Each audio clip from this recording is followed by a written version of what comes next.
लेकिन जब हमारा ही विकार, हमारे ही बुराइयां जब हमारी बुद्धि के ऊपर अत्याचार करती हैं, अच्छा क्रोध, हमारे अंदर क्रोध है तो ध्यान देंगे जब क्रोध शांत होगा तो हमको खुद गिल्टी फील होगी कि जब क्रोध ने दूसरे को तो जो कुछ करो सो करो, मेरे घर में, मेरे जीवन में, मेरे ही दिमाग में इतनी अशांति कर रखी है, मैं क्या करूं बाबा, मुझसे शांत नहीं होता।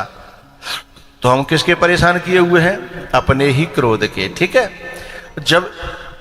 जब ये बुद्धि परेशान हो जाती है, हमारा ये माइंड जब परेशान होता है, फिर कमजोर होने लगता है। पहले बहुत देर में क्रोध आता था, फिर धीमे धीमे छोटी छोटी बातों पे आने लगेगा।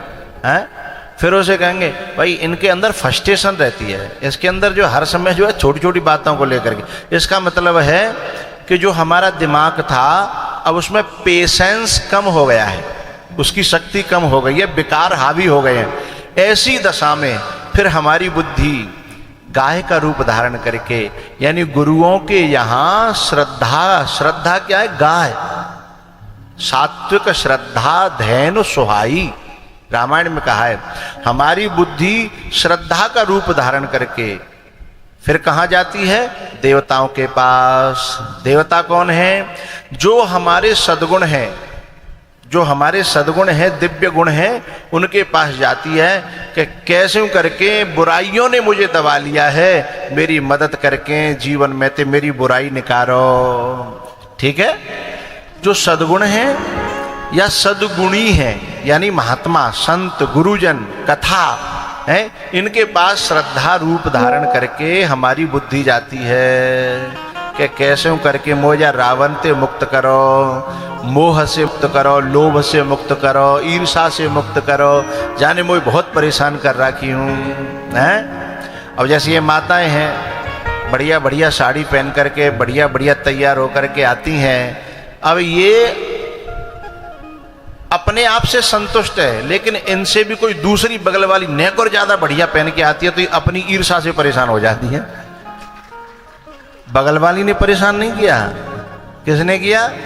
हमारे भीतर दबी हुई ईर्षा ने उसे परेशान कर डाला। लेकिन हमारे अंदर ईर्षा नहीं है, तो हमें कोई परेशान नहीं कर सकता। परेशान करने वाला खुद थक करके परेशान हो जाएगा, लेकिन उसे कोई फर्क ही नहीं पड़ा। क्या करें भाई? तो जब ये बुद्धि किसी गुरु की शरण में जाती है, यानी देवताओं की शरण में, दिव्यता से भरे हुए लोग ही तो देवता हैं, दिव्यता से भरे हुए लोग ही देवता हैं। लेकिन वो देवता लोग कहते हैं भाई कि देखो हमारे करवेद्य कछु नहीं होगा, भगवान के पास जाना पड़ेगा। और भगवान के पास जाने से पहले ब्रह्मा और विष्णु का सहारा लेना पड़ेगा। ब्रह्मा जी हैं सदविचार, बात समझ में आ रही है ना? और शंकर भगवान है सदगुरु, और कहेंगे तो विश्वास। यानी परमात्मा के पास में हमारी बुद्धि श्रद्धा बन करके, बात समझ में आ रही है? श्रद्धा बन करके, दिव्य गुणों का सहारा लेकर के, सद्विचारों के युक्त होकर के और विश्वास के पुट के साथ में जब भगवान से प्रार्थना करेगी तो फिर भगवान को आना पड़ेगा। तब जाकर के ये जीवन में क्षण आएगा, कौन सा? कि नंद के आनंद भयो जय कन्हैया लाल की। ये यूं ही नहीं आ जाता। भगवान फिर उनसे कहते हैं कि ठीक है मैं आ रहा हूं, चिंता न करो, तुम्हारे कष्टों को दूर कर दूंगा, तुम्हारे ऊपर होने वाले जो अत्याचार हैं उन अत्याचारों से तुम्हें मैं मुक्त कर दूंगा। उसके बाद भगवान फिर आते हैं जेल में। ठीक है, जेल में भगवान क्यों आए? अरे भगवान को तो उसकी क्या नाम है, त्रेता युग की तरह राजमहलों में आना चाहिए था, धर्मात्मा राजा के यहाँ प्रकट होना चाहिए था, और ये जेल में प्रकट हुए। एक दिन भगवान की मुलाकात कर्ण से हुई, जो दुर्योधन का मित्र था। और एक दिन जो है मुलाकात हुई तो कर्ण ने कहा कि मैंने जीवन में कितने कष्ट झेले हैं आपको क्या पता, मैं बाणों से छिदा पड़ा हूं, बाणी के बाणों से, लोगों ने जो मुझे ताने दिए हैं, मेरी जिंदगी पूरी जो है संघर्ष से भरी है। बोले जन्मा तो मेरी माँ ने मुझे, कर्ण कह रहा है। कर्ण जिंदगी में फ्रस्ट्रेशन से भरा हुआ व्यक्ति है, परेशानियों से भरा है, हर समय शिकायतों से भरा है, कभी हंसता नहीं है बेचारा। लोगों ने बोले जन्मा तो मेरी माँ ने मुझे त्याग दिया, फिर मेरा पालन पोषण जो है रथ हाँकने वाले के यहाँ हुआ, तो मुझे जो है सूत पुत्र कह करके लोगों ने जगह जगह अपमानित किया। मैं इतना वीर होते हुए भी मैं वीरों के बीच में बैठ नहीं पाता था, हैं? और जगह जगह मेरा, तब से मुझे मेरे मनवांछित सम्मान मिला ही नहीं है। मुझे द्रौपदी के स्वयंवर से निकाल दिया गया। अरे बोले ये तो राजाओं का स्वयंवर है, रथ हाँकने वालों का स्वयंवर नहीं है। तो मेरा अपमान हुआ। कृष्ण भगवान से ये कह करके कर्ण जो है बड़ा परेशान है। लेकिन भगवान ने एक बड़ी प्यारी बात कही कि भैया कर्ण, तुम्हारा जन्म हुआ, तुम्हारी मां ने त्याग दिया, तुम इस बात से दुखी होते हो, लेकिन जरा मेरे जन्म को देखिए। मेरा जन्म तो जेल में हुआ, तुम्हें तो यह भी नहीं पता कि तुम्हारे माँ बाप कौन हैं, लेकिन मुझे तो ये पता है था कि मेरे माँ बाप कौन हैं, और मेरे माँ बाप जेल में पड़े हैं, उनको मैं छुड़ा भी नहीं पाया तत्काल। मुझे तो 12 साल का इंतजार करना। जरा इस परेशानी को जरा दिमाग पे इमेजिन करके देखना कि जिसके माँ बाप जेल में पड़े हों, सताए जाते हों, और मेरे भाइयों को जिसने कत्ल किया हो, और वो मामा मेरे पीछे भी जन्म लेते ही हत्या करने के लिए पड़ गया हो। तेरे पीछे कोई हत्या करे तो ना पड़े हो? तेरो मामा तेरो दुश्मन तो नहीं है, हैं? तुझे किसी न किसी का सपोर्ट तो है। माँ ने मुझे भी त्यागा, माँ ने तुझे भी त्यागा। दूसरी जगह पालन पोषण मेरा भी हुआ, तेरा भी हुआ, लेकिन इससे ज्यादा कठिन परिस्थितियां फिर मेरी हैं। कम से कम तुझे कोई मारने वाला तो नहीं था, षड्यंत्र करने वाला तो नहीं था। मेरे पास तो जिस पूतना से लेकर के सकटासुर, बकासुर, फलाना असुर फलाना है कि मेरे रोज आक्रमण मेरे ऊपर हो रहे हैं। मेरे माँ बाप तो जगह जगह छोड़ करके, जहाँ ज्यादा आक्रमण हुए, नंदगांव गोकुल में नंदगांव चले गए, नंदगांव परेशानी आई वृंदावन चले गए, वृंदावन में परेशानी मथुरा चले गए, मथुरा में परेशानी आई तो मुझे तो भाग करके कहाँ, द्वारका गुजरात में जाना पड़ा। अरे कर्ण, तू तो एक बार ही दुर्योधन ने राजा बना दिया है अंग देश का, तुझे अंगराज कर्ण कहते हैं, फिर भी तू शिकायत से भरा है। अरे परमात्मा के दिए हुए उन एहसानों को तो मान कि इससे भी ज्यादा कठिन परिस्थितियों में लोग जी रहे हैं, और मेरे जैसे लोग मस्त जी रहे हैं। भगवान कहते हैं सोचने का तरीका है? कर्ण, ये बता, तूने मुझे कभी रोते हुए देखा? मुझे तेरी तरह कभी शिकायत करते हुए देखा? बोले नहीं। तब कर्ण की आंखें खुली। ये जो जेल है ना, भगवान ने महलों में अवतार न लेकर के जेल में अवतार इसलिए लिया कि मैं उन लोगों के लिए एक उदाहरण बनूं जो परिस्थितियों का हवाला दे करके जिंदगी भर रोते रहते हैं। समझ में आ गई बात? तो बोले मुझे तो रात में ही भागना पड़ा जन्म लेते ही, है कितनी कठिन परिस्थिति होगी, और मेरे भाइयों को मारा गया, मौत कत्ल किया गया है, और मुझे पता है, फिर भी मैं इंतजार कर रहा हूं। तो जेल में जन्म जो लिया, तो पहले भगवान ने लाला के रूप में जन्म नहीं लिया। पहले भगवान ने जेल में चतुर्भुज रूप में प्रकट हुए। देवकी ने देखा कि आप कौन? बोले हम आपके बच्चे हैं। है बोले इतना बड़ा बच्चा है, दुनिया कौन कौन है कि मोह पकड़ूंगी कि इतना बड़ा बच्चा कैसे है? अरे कम से कम बच्चा हो तो बच्चे की तरह आओ ना। बोले बच्चे की तरह तो आऊंगा, पर पहले मुझे कुछ कहना है, मेरी वो बातें तो सुन लो। बोले बताओ। बोले मुझे जन्म जैसे ही मैं बच्चा बनूं, फिर मैं बोल तो पाऊंगा नहीं। बच्चा बनने के बाद तो रो ही सकता हूं, और पता नहीं मेरे रोने को तुम समझे बोलो न समझे, इसलिए कुछ बातें मुझे कहनी है। बोले बताओ। बोले मेरे को आप लोग जो है सूप में रख करके और गोकुल पहुंचा देना और वहां से मेरी योग माया को उठा लेना और यहां ले आना।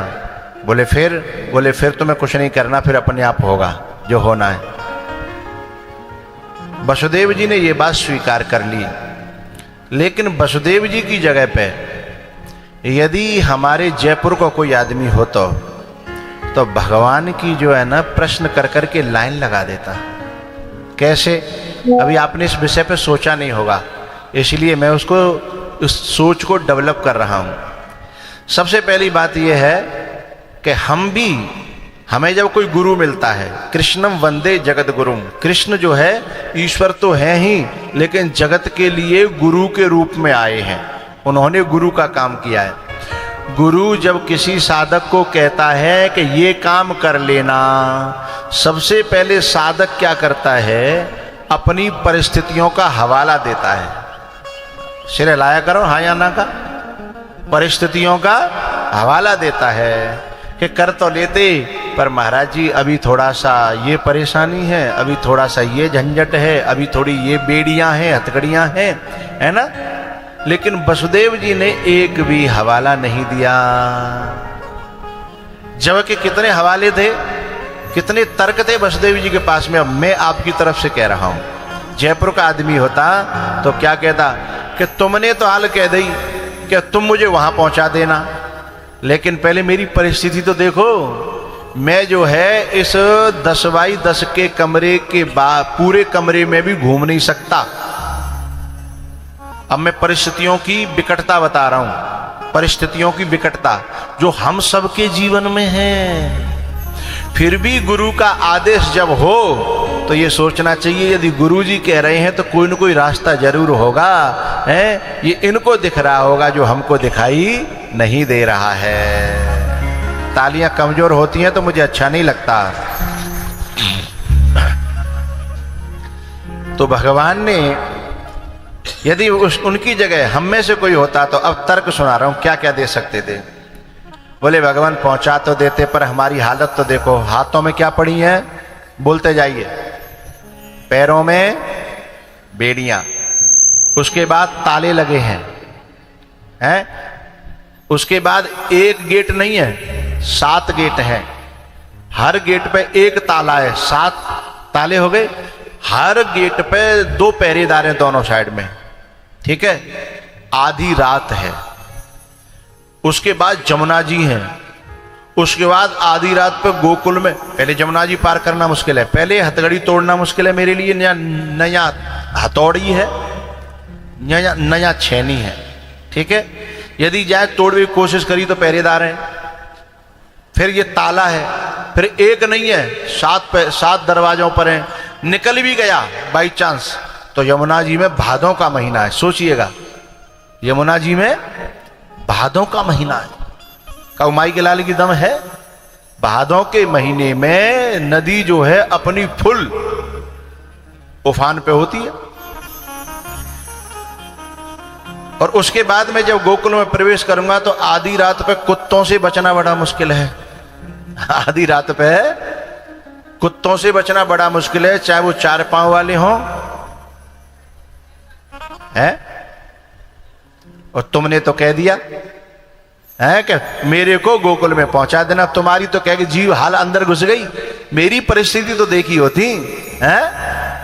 ऐसा हम लोग तर्क दे सकते नहीं है, देते हैं जब भी कोई गुरु परमात्मा जब कुछ बात कहता है। लेकिन हकीकत यह है, जब गुरु की आज्ञा जब हम शिरोधार्य करते हैं, गुरु को जब हम आज्ञा के रूप में शिरोधार्य करते हैं, यानी तब तक ही बेड़ी और हथगड़ी और पहरेदार और ताले हैं जब तक हमने अपने गुरु को अपने सिर पे धारण नहीं किया, परमात्मा को सिर पे धारण नहीं किया, जब तक हमने शरणागति स्वीकार नहीं की। बात समझ में आ रही है? हथगड़ी कब सर की? जैसे ही ठाकुर जी को वसुदेव जी ने शिरोधार्य किया।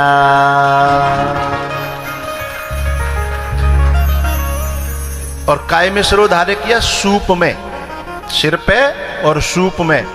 ये सूप का मतलब क्या है?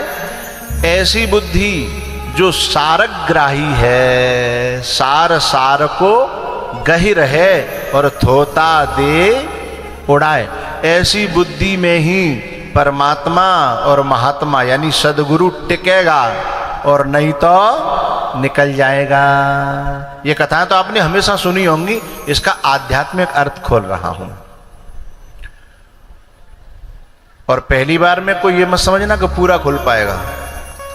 10% खोलूंगा, फिर आगे बढ़ूंगा, क्योंकि मैं चाहता हूं कि मैं एक ही बार नहीं, जितनी बार बुलाओ उतनी बार कुछ नया लेकर के आऊं और आप सब लोगों को परसूं। जब वो सूप में धारण किया तो ये बेड़ियां अपने आप सरक गईं, हथकड़ियां अपने आप सरक गईं, ताले टपक गए, पहरेदार लुढ़क गए। हैं?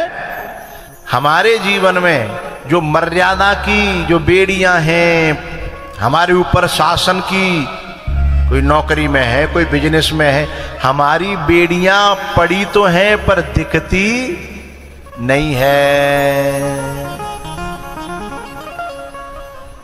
सबके हैं, चाहे पुरुष हो चाहे नारी हो, अलग अलग प्रकार की बेड़ियां हैं। और लेकिन जैसे ही हम गुरु आज्ञा को शिरोधार्य करते हैं, गुरु की आज्ञा के रूप में गुरु ही शिरोधार्य होता है। जैसे शिरोधार्य करते हैं तो ये ताले और ये पहरेदार यानी ये जितने भी रुकावटें हैं वे अपने आप परास्त होती हुई चली जाती हैं। और सबसे बड़ी धारा है समाज की मान्यताएं। ये जमुना जी क्या है?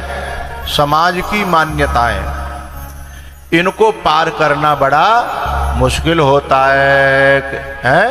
ये बात जो है, ये धारा यानी इसका मतलब विधि निषेध में कलिमल हरणी कर्म कथा रविनंदन वर्णी। जो हमारी कर्म की धारा जो बहती चली आ रही है, हम जिस कर्म में लगे हैं उस धारा में से समय निकालना, उस धारा को पार करके जाना, ये बहुत मुश्किल काम है? लेकिन वह भी जगह दे देगी, रास्ता दे देगी। कब? जब भगवान सिर पे धारण हो जाएंगे। जमुना मैया ने तो पहले तो ने जोर लगायो, क्योंकि वह भी परमात्मा के चरणों को छूना चाहती थी, और जैसे ही चरणों को छुआ वैसे ही नीचे आ गई, और वसुदेव जी महाराज उस पार हो गए। वहां भगवान को सुलाया और योग माया को ले आए। अब यहां एक सिद्धांत है, हम जब भगवान के दरबार में जाते हैं ना, तो हम क्या करते हैं? भगवान तो हमें मुक्ति देना चाहता है, भगवान तो हमें मुक्ति देना चाहता है, लेकिन हम भगवान से मुक्ति न मांग करके, भगवान को न मांग करके, भगवान के बदले में माया मांग लेते हैं। माया सिर पे उठा के रख लेते हैं। योग माया क्या है? सुख संपत्ति घर आवे, कष्ट मिटे तन का, स्वामी कष्ट मिटे तन का। ओम जय जगदीश हरे, जय जगदीश हरे, स्वामी जय जगदीश हरे। भक्त जनों के संकट क्षण में दूर करे। ओम जय जगदीश हरे। जब मांगने का नंबर आया तो भगवान से भगवान को नहीं मांगा, पूजा भगवान की और मांग कुछ और की, है ना? हमसे जब कोई कहता है ना कि हम आपको बहुत प्यार करते हैं तो हम बड़े खुश होते हैं, लेकिन थोड़ी देर बाद कहता है हम आपसे बहुत प्यार करते हैं, आपको पता नहीं है। मैंने कहा अब कैसे आए? बोली थोड़ी सी जरूरत थी। अब पता नहीं हमको प्यार करता है या फिर कुछ और से प्यार करता है। ऐसे ही भगवान को बड़ा दुख होता है। हम कहते हैं कि भगवान से हम प्यार करते हैं, लेकिन बाद में भीतर से निकल के आता है कि भगवान से प्यार नहीं करते, हम पुजारी तो किसी और के हैं, लेकिन भगवान को मोहरा बनाना चाहते हैं, क्योंकि वो अंडर कस्टडी भगवान के है। माया, सुख, संपत्ति, इसलिए भगवान के पास जाकर के भगवान को पागल बना करके और फिर क्या कहते हैं, सुख संपत्ति घर आवे। फिर भगवान खुश होगा? भगवान बिल्कुल भी खुश नहीं होगा। भगवान कहता होगा तू आयो मेरे पास, ठीक है, मैं मना नहीं करूंगा, ले जा, पर तू प्यार का ढोंग मत किया कर कि तू मुझसे प्यार करता है। ना ना, ये ढोंग मत कर। तू आ मेरे पास, सीधे सीधे कह मैं अभी कामी हूं, लोभी हूं, लालची हूं, अभी मुझे तुमसे ये चाहिए। क्या मैं मना नहीं करा दूंगा, पर ये मत कह कि मैं तुमसे प्यार करता हूं। ना ना, मुझसे प्यार करेगा तो मैं तब भी दूंगा, और तू सीधे मांगेगा तो भी दूंगा, लेकिन इसमें अंतर है। जब तू मांगेगा तो वो माया होगी, और जब मैं दूंगा तो वही प्रसाद होगा। इन दोनों में अंतर है, ये दोनों में अंतर है, प्रसाद में और माया में। माया बंधन कारक है। जैसे वसुदेव जी ने वो माया सिर पे रखी भगवान को त्याग करके, तो क्या हुआ, वे हथकड़ियां फिर लग गईं, बेड़ियां फिर लग गईं, पहरेदार जग गए, ताले लग गए। ये क्या हुआ? जब हम किसी महापुरुष को सिरोधार्य करते हैं, उतने उतने हम बंधनों से मुक्त महसूस करेंगे। और महापुरुष को और महापुरुष के अनुशासन को, आज्ञा को सिरोधार्य न करके फिर से हम यदि माया को सिरोधार्य करेंगे, तो फिर वही बंधन, वही अतगड़ी, वही रुकावटें, वही सारे जितने भी पहले थे ताले, पहरेदार, सब जो के त्यों आ जाएंगे। लेकिन इतना अनुभव होने के बाद में भी जीव की समझ में आना बड़ा कठिन है।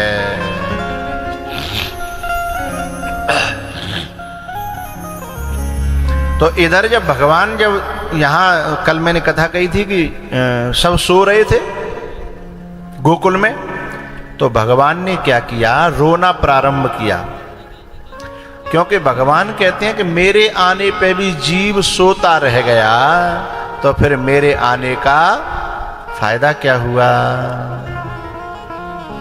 इसलिए रोकर के भगवान ने सभी गोकुल वासियों को जगाया। परमात्मा और महात्मा के जीवन में आने के बाद हमें नींद को त्याग देना चाहिए। नींद का मतलब ये नींद नहीं, मोह निशा की नींद को, अपनी मान्यताओं की नींद को। हमने जिसको अब तक सत्य मान रखा है उसमें उलझे ही तो हमें जन्म जन्म से मरते चले आ रहे हैं। लेकिन जब कोई महापुरुष जीवन में आवे तो हम अपने दुराग्रह को त्याग करके, अपनी समझ को त्याग करके उनकी समझ के अनुसार कुछ दिन चलेंगे तो हमारी नींद खुल जाएगी और हमें सत्य और असत्य सब जो है स्पष्ट दिखाई देने लगेगा। क्योंकि हमें जो दिखता है वह सत्य नहीं होता, लेकिन जो महापुरुष को दिखता है, परमात्मा को दिखता है, महात्मा को दिखता है, वह सत्य होता है।